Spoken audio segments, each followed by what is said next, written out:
you can't be trying to do everything at once and make everybody happy all the time, because what you end up experiencing is not being very good at anything and not showing up as a leader to others.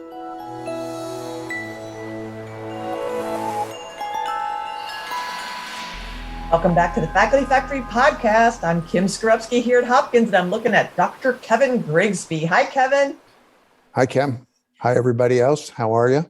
Well, everybody, Dr. Kevin Grigsby was here, episode number 33, September of 2019. And on episode number 33, you will hear Kevin talk about such things as academic health centers are like tricycles, where the big wheel is clinical service. Clinical service drives that tricycle. That's the big wheel. He talked with us about moral injury and how in academic health centers, we are preoccupied with making money. And yet many of us didn't join academic medicine to make money.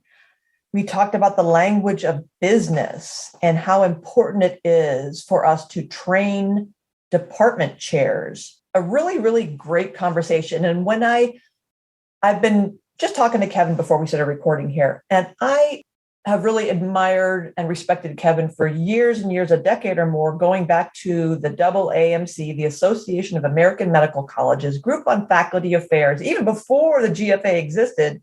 That's when Kevin goes way back, way back. But I told Kevin that I thought of him because I'm coaching a lot of faculty members and talking to faculty members. And there are two things that I'm seeing a thread of, and that is a need to understand and appreciate organizational savvy, as well as when we grow in our careers and over the life of our careers, we have opportunities to get new leadership responsibilities and positions and titles and go to different institutions. And yet some of us struggle with letting go of old responsibilities or our other responsibility. And so we just kind of stack these on top of one another and think that we can do everything. And then we have some problems. So that's why I thought of Kevin, asked him to come here, and he, of course, kindly did so. He's back. His doctoral degree is social work. He's got a real depth of knowledge in organizational culture. I'm going to pause now and invite Kevin to tell you what he's doing now, where he is, his overarching thoughts, and he's just going to get into the topic of the day. Well, thanks, Kim. It's great to be back and on another podcast. Since we last spoke, I have invoked what I am referring to as replenishment. Some people call it retirement, but I am in the process of replenishing.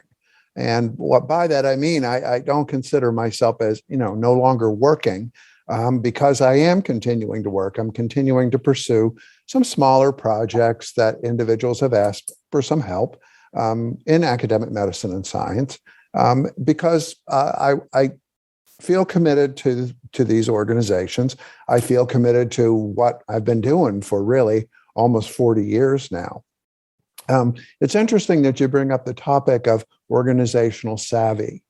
That one of the things I've been giving a lot of thought to is the way that we use that word. We talk about savvy, and generally savvy applies to a person.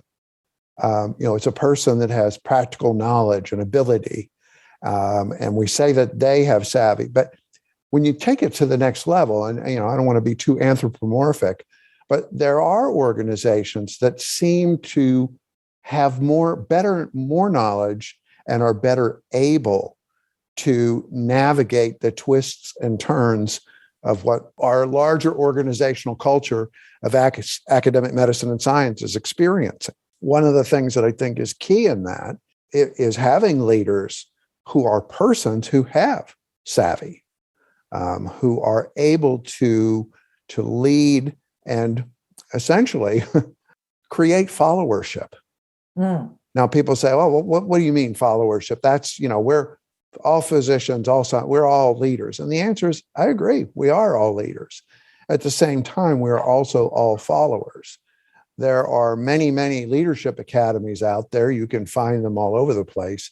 But I have not yet found a followership academy. So it's, the only way we can really create that is by modeling it. And I think that part of that organizational savvy and the savvy of our leaders really does have to do with knowledge. Do you know about things? Ability, are you able to do things?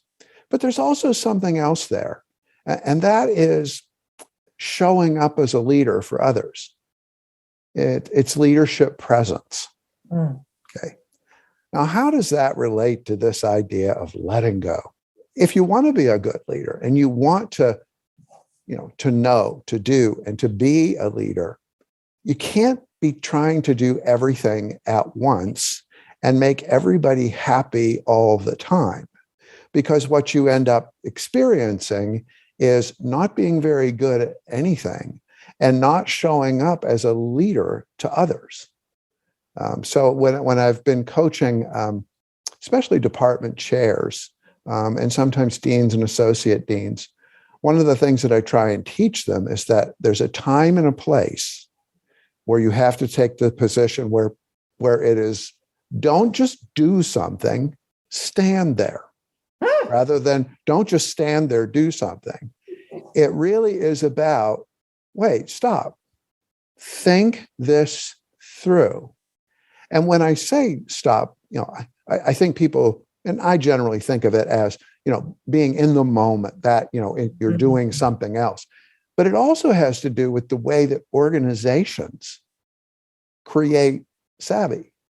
So, for example, when was the last time your organization, well, ask yourself this question, consider what it should stop doing. Okay. When has your organization or your, you as a leader, when have you considered delegating? What have you looked at that you can outsource? Maybe you're not the best persons to be doing it. But it requires that point in time where you really have to stop. And for so many of us, it's about stop, and you have to be in the moment. Now, I don't want to sound too Zen-like, but it really is about sort of being present and being here and looking at the big picture. Otherwise, there's something I've come to call the tyranny of the urgent. And that is when you go from fire to fire to fire. And just when you think all the fires have been put out, there is a conspiracy of interruption. Somebody lights another fire. So unless you are more or less forthright in making decisions about where you'll invest your effort and energy, you could just get swept along. Robert Keegan, who's at Harvard Graduate School of Education, years ago wrote a book called In Over Our Heads. And, he sort of presaged the whole, social media presence, and basically said, look, there's so much coming at us that unless you are intentional about things, you'll just get swept away. So when I speak with people who are saying things like, well, are you I'm overwhelmed. I can't get it. I'm so busy, I can't get anything done. Oftentimes I'll say, okay, well, let's take a look at some things. Let's take a look at what you might stop doing. And that's very hard. And it's seldom that our organizations do that. As I work with schools and help with strategic planning, that's one of the first questions that I ask. Okay, what should you stop doing? Because if you don't, pretty soon you're trying to do everything for everybody all the time, and you're just not very good at it. Kevin, this is amazing, and there's so much wisdom and depth in everything you've said.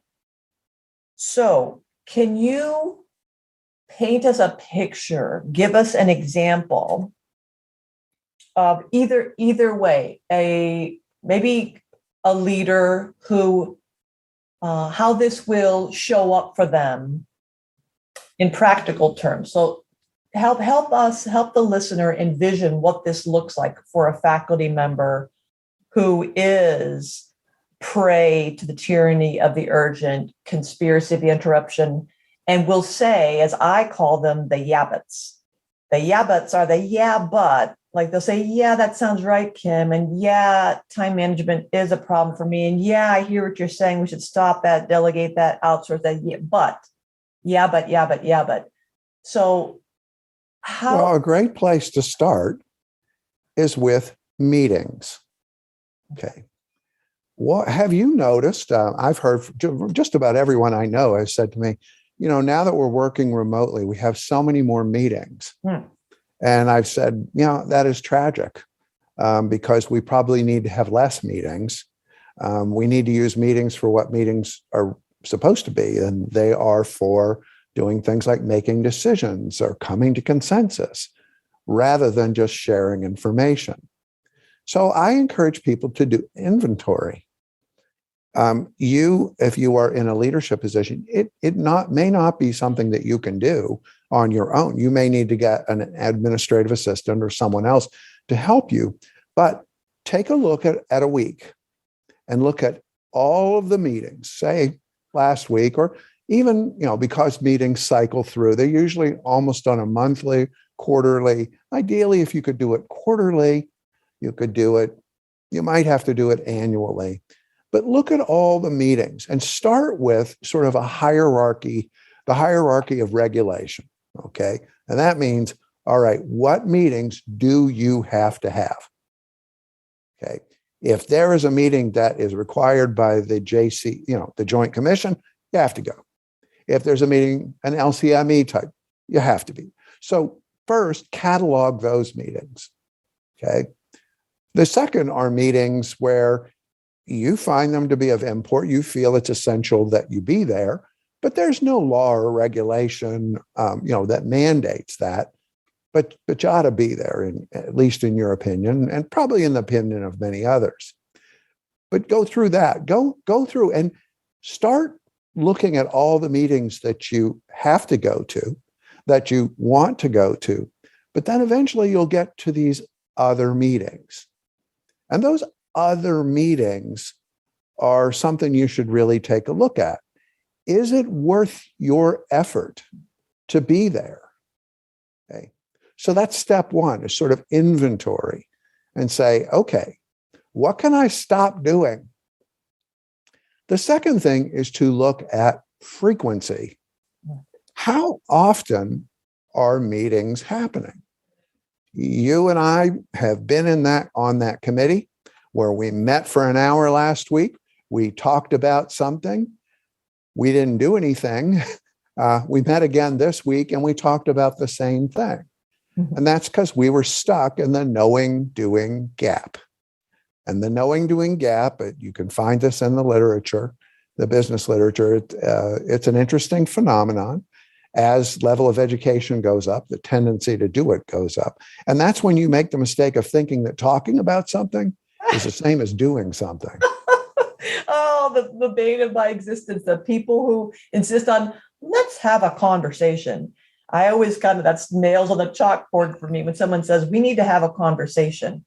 Oh boy, that's inversely proportional in my world to getting things done. Yeah. So take a look at, do you really need to meet that often? The third thing is then to take a look, and this relates more to your organization too. How many people are at the meeting? Now, we know that, that sort of magic window of 5 to 9, is about the right size to get things done. But wait until you try and do that, and suddenly everybody feels that everybody has to be represented. And now it suddenly you're in these huge meetings. I've been, found search committees with 21 members. That's a really big search committee. And that's a lot of time.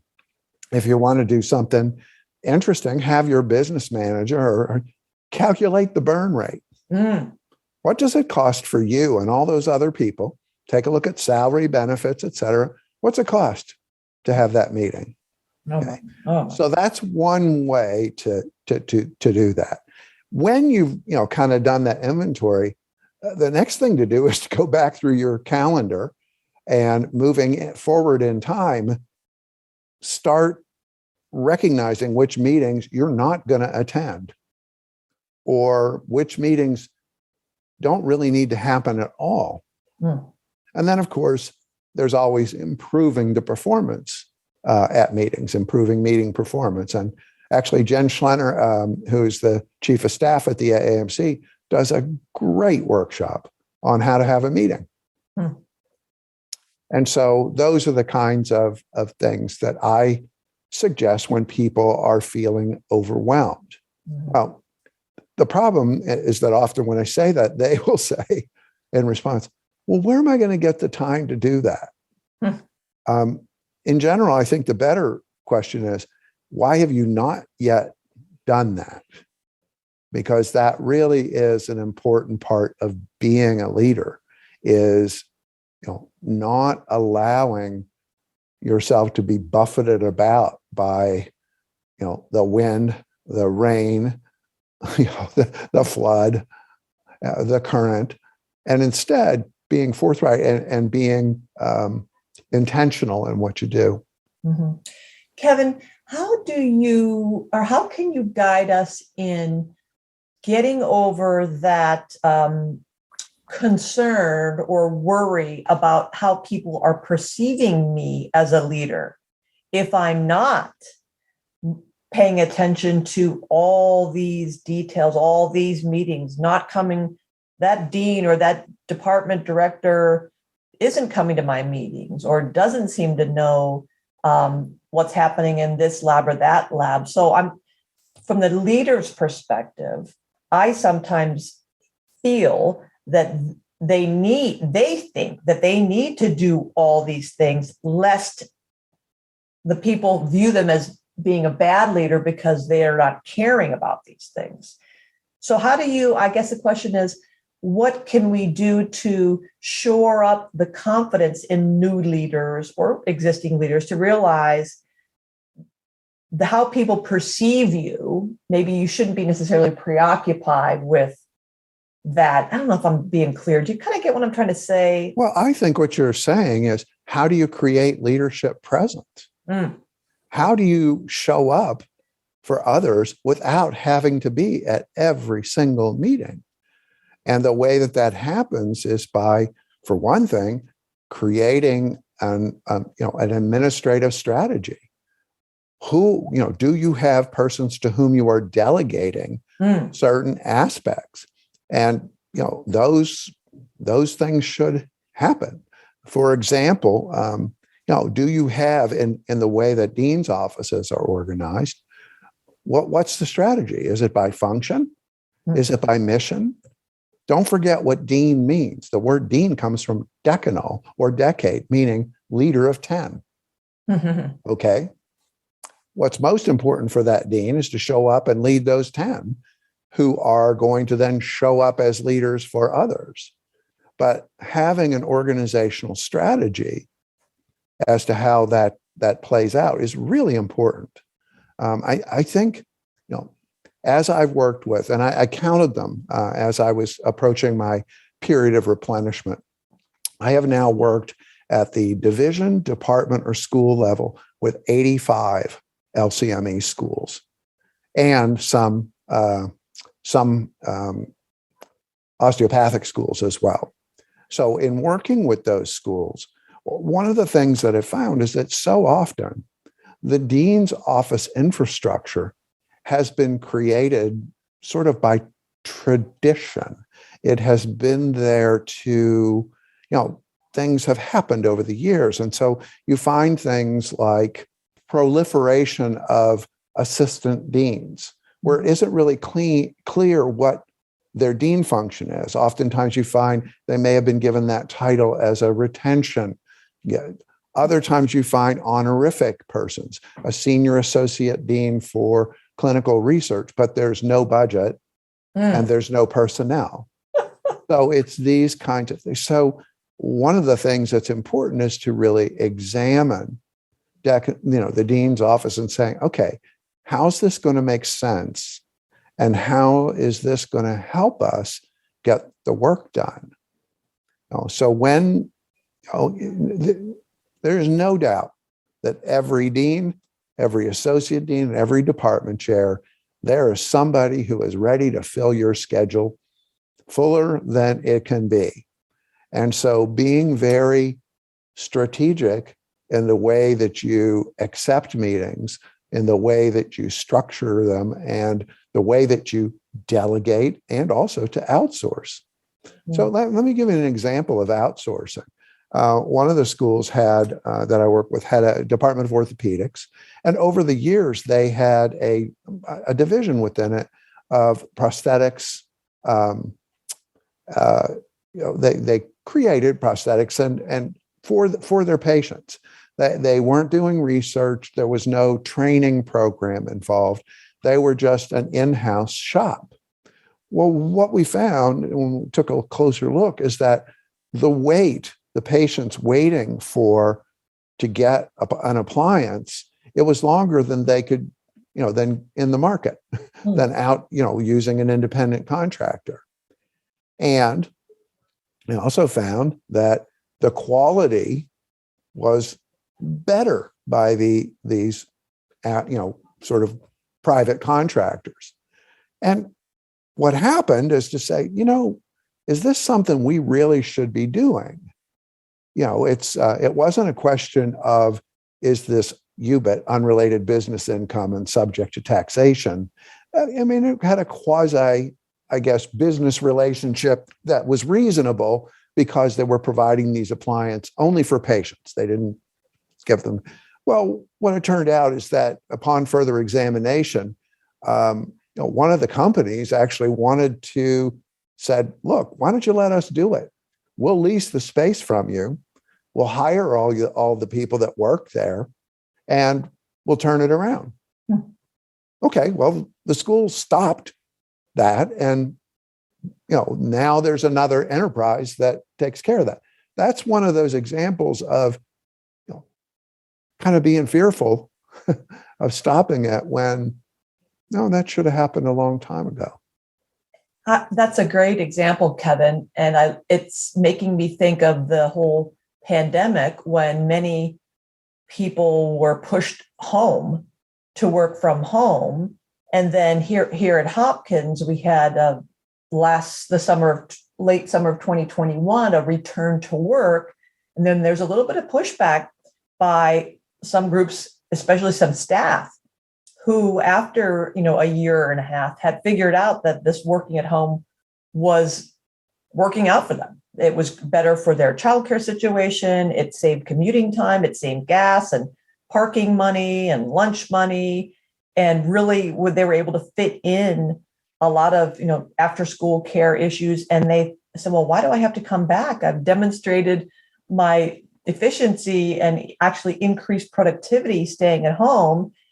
And it really, made us rethink these mandates of going back to that's just the way we do things. Well, of course, now that COVID's over, come on back to work. And then people were like, well, no, I don't. Well, one of the things that happened was the assumption that working in an office or working on site was preferable, that was, and everybody kind of started with that in mind and said, okay, well, we'll do that, but let's see, there might be some people who can work from home.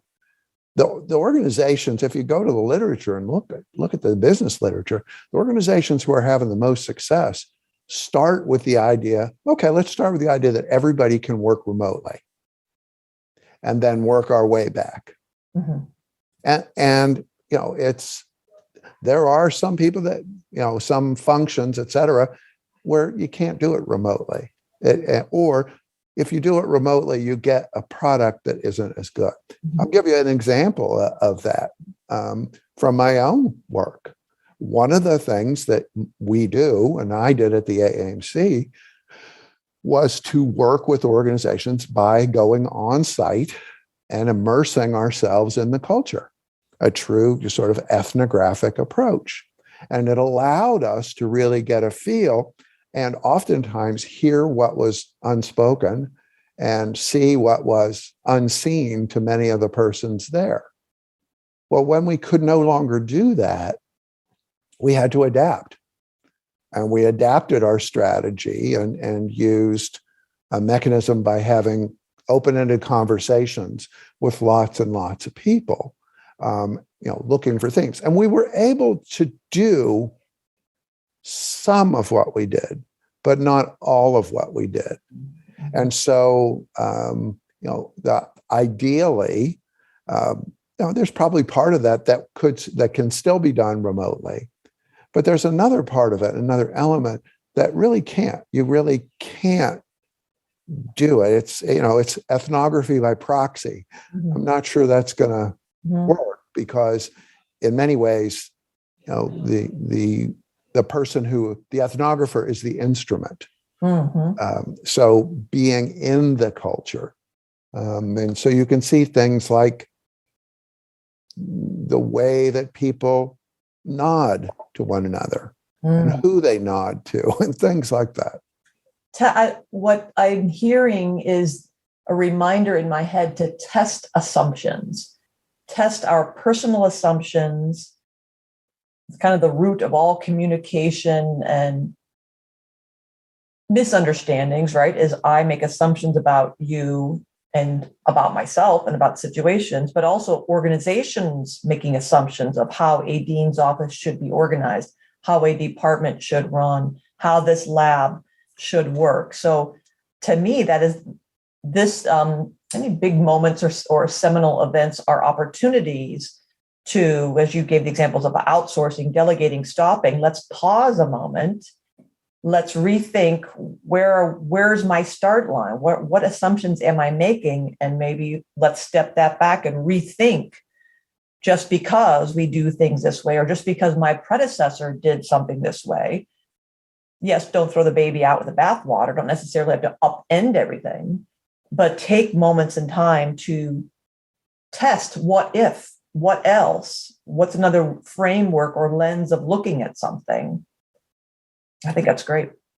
Well, one of the things that I've encountered more than once is working with schools that are in very rural areas, and they're often in a town, that sort of thing.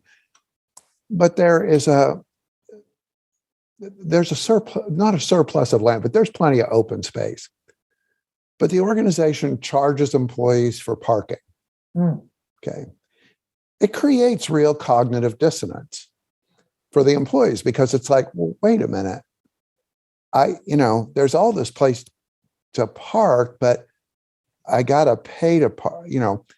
Are you really, organizations need to ask the question, are you really gaining from that? Or are you, would the amount of goodwill that you created allow you to reap many more benefits? But the assumption is, well, there's a potential revenue source. It's other things. I think sometimes people want to engage students, and students express an interest in being engaged in curricular activities. Okay, well, let's not forget that the faculty and staff that are on those committees are being compensated and paid. Those students are paying tuition. And so it's a delicate balance because we need to really consider, is that fair? So I think, your comment about letting go, I think one of the things that leads to the ability to let go is to stop, is to stop and really sort of be in the moment. Really don't just do something, really take a look, get a better understanding, and questioning assumptions is a very good way to do that. Don't just do something, stand there. That's hysterical. So don't just do something, because we are all in this mode of hurry up, quick answer, firing off responses, thinking, fast thinking. And I know I do that as well. And I see that model when you can just sit back, as you mentioned, ethnographically and observe people on Zoom and in meetings, that desire to be the first one to give the answer, figure it out, move on, and not recognizing, using emotional intelligence to recognize that there are things that may not be being said, or we're into groupthink, or we've made a bunch of assumptions and jumped way ahead of ourselves. And I love all your reminders of stopping, delegating, outsourcing, questioning our assumptions. I think you've given us some great advice. I hope everyone listening had heard your very first practical approach. Just take an inventory of our calendars. And, oh, that's right. I did make a note here. Kevin, one last question for you. For the faculty members who are listening to the podcast, who are earlier in their careers, how do we help them, this fear of having to be the good neighbor, the good community player, the good team player, and this inability, or this perceived inability to say no, and this feeling like they're perhaps powerless? What words of wisdom can you share with earlier career faculty members about? Well, I think one of the things that's important to remember is the role of the department chair. The department chair is really every school has HR departments, but in terms of managing the faculty and managing faculty effort, that is one of the 4 core elements of every department chair's job. You've got to do that. And so when department chairs are very clear about allocating effort, what portion goes to research, what portion goes to teaching, what portion goes, breaking it down into a minimum of 4 buckets, the 4th bucket is really service. At land-grant schools, sometimes you need to also say community engagement. But breaking it and helping faculty to understand how much of their effort they should be putting into those things. It also allows faculty members to be able to, when they're asked to do yet another thing, to be able to say, I'm already committed at this amount. What would you like me to stop doing? Where should I shift? And I really think that can be valuable. Back in the late 90s, when I was at the Medical College of Georgia, we were one of the first schools to do mission-based management. And I was still an associate professor when we started. I was promoted to professor by the time we were finished. But one of the things that I found is it was liberating. I knew, by looking at my effort, I knew where I was supposed to be investing and how much for how long. And so when I knew that, it wasn't just me trying to juggle all these things that people were throwing at me. And I found it to be very helpful. Other people have taken the position and say, well, you're encroaching upon my academic freedom. I need to make those decisions. Well, the answer is, well, if you were the one that could make all those decisions, that would be great, but you're not. So, how can we find that place that's equitable, that's fair, where the organization's expectations and your expectations are aligned? Thanks for sharing that, Kevin. Mission-based management, University of Georgia. I have one question that may be too big for the rest of this conversation now, but when we talk about percent effort, allocating effort, percent effort, how much time toward clinical research, teaching, service, community, what's the denominator? Well, the NIH has been really helpful with that, because the NIH has been very clear that they don't pay for hours. They pay for effort, and everybody is 100% effort. Okay.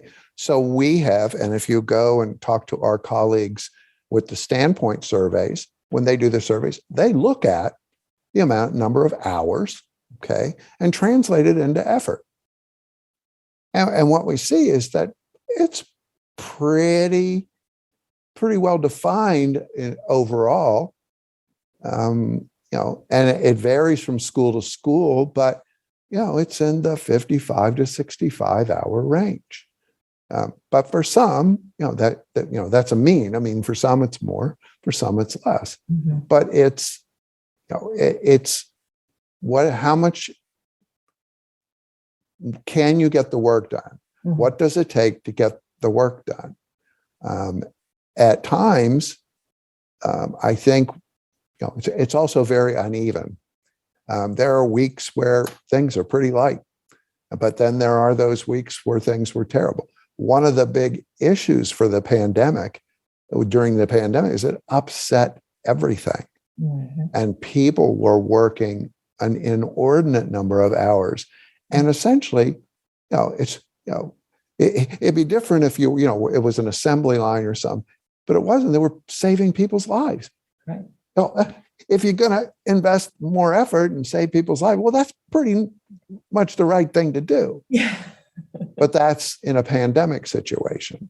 When that, now that we're moving into a time of COVID being endemic, perhaps, that's going to need to be reshuffled.